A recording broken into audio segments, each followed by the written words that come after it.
We can often believe that we are trapped by our history, our genetics, our personal story. And feeling trapped like that, when it becomes overwhelming, is something that becomes subconscious. So when dealing with learned helplessness, we should all be open to understanding and asking the questions of whether we suffer with the syndrome as well. It's like being in a car where a ghost is driving, and that ghost has all your history, all your problems, making you feel what we call powerless to make change. And one of the worst feelings of all is when we are believing the story that we're powerless to take agency to make change happen for ourselves. And that feeling is a feeling of feeling trapped, of not being able to grow, to connect, to make positive changes in your life. And that feeling, most people at our Center for Healing have described as one of the worst feelings that they have ever experienced. But that feeling is not the truth. You see, everyone has personal agency to be able to create discipline, to create routines, to create structure, to dream and imagine something better for yourself. But when we feel that we're helpless, we become, of course, a victim. And feeling like a victim is rough in itself. It doesn't really help anybody. And that feeling like a victim over 5 years and 10 years, especially when we're small and when we're growing up, is something that can really overwhelm. And when that happens, we put on masks and we say, right, let's bury the truth. We're tired of making lists. We're tired of trying to create goals and objectives for ourselves. We've done it all. We've failed so many times. It's just never worked, and it's not going to work again.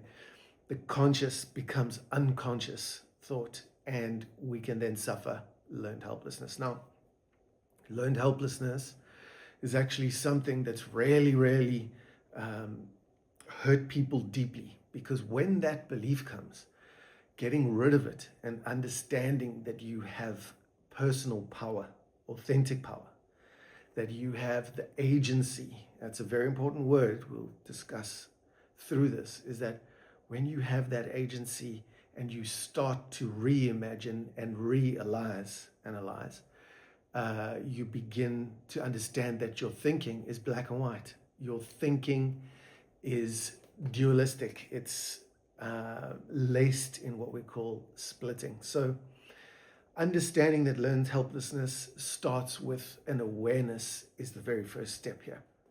So there's a particular cruelty to suffering learned helplessness. It takes us on this cognitive journey where we start thinking, and of course, when you think over and over again, it becomes a belief. And we start actually believing that there is nothing we can do about a situation. And of course, that feeling is hopelessness. Now, when we experience setbacks through life repeatedly, our brain is hardwired for a 2-letter word, no. Everything becomes no. I can't is a prison. And that prison becomes very, very real when we suffer over and over again. It's like a complex trauma of not being able to break free and create the life you want for yourself. So we're all open to learned helplessness and its symptoms and consequences. So once we become aware, we can disrupt the default mode that our mind is on. Everything is no. I'm not going to be able to achieve this or do this. I'm not even going to try. Is black and white thinking. Will it work? No. Yes or no. There's a ton of life and opportunity in between a yes and a no. So number one, open your mind. Make the circle bigger. Think outside the box, and especially question your thoughts. Is it really true that I can't? Then you develop agency. Now, agency is what we spoke about a little earlier, and all that is knowing that you have the internal values, power, and capability to create through a process. It's not going to be easy, but it will be worth it. Create through a process something beautiful and wonderful for yourself. So we question the thoughts. We then realize we have false beliefs, and we realize that we are not helpless. We're divine human beings. And of course, we've got a 10-step paradigm shift process, which takes us from learned helpless to authentic agency and power. So number one, what we do is we identify the limiting pattern, nice and easy. Then we locate the original imprint and look back, trace back your symptoms to your source. 3, we acknowledge the protective function that it served, and it did us well for a while, and then it smothered us and kept us back. So that's a survival strategy of the mind. 4th, we assess current reality. Come into the present moment. Does your helplessness still exist? Probably not. We then challenge the paradigm right in the middle at step 5. Identify alternative responses. Release the old story at number 7. Embody the new paradigm. Now that we're aware, we can break free. And each action that contradicts learned helplessness quickly rewrites the script.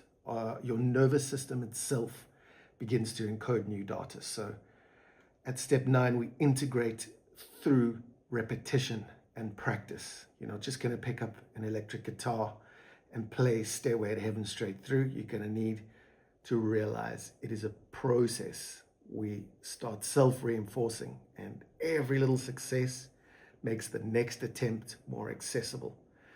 And then 10th, anchor in present awareness. Don't let the mind keep you in the past. That makes you depressed. Don't let the mind take you towards being worried about the future. That creates anxiety. So with that new awareness, develop agency, accept the problem, and take new action to change everything around. It's a process, but it's definitely worth it. And the biggest problem, we can't reiterate enough, whether it's learned helplessness, whether it's depression, anxiety, it's unconscious patterns that we need to become aware of through talk therapy, through meditation, getting into the stillness, into presence, and getting into the gap. And in that space, we can change absolutely everything. Each and every one of us are capable of growth and contribution at the highest level.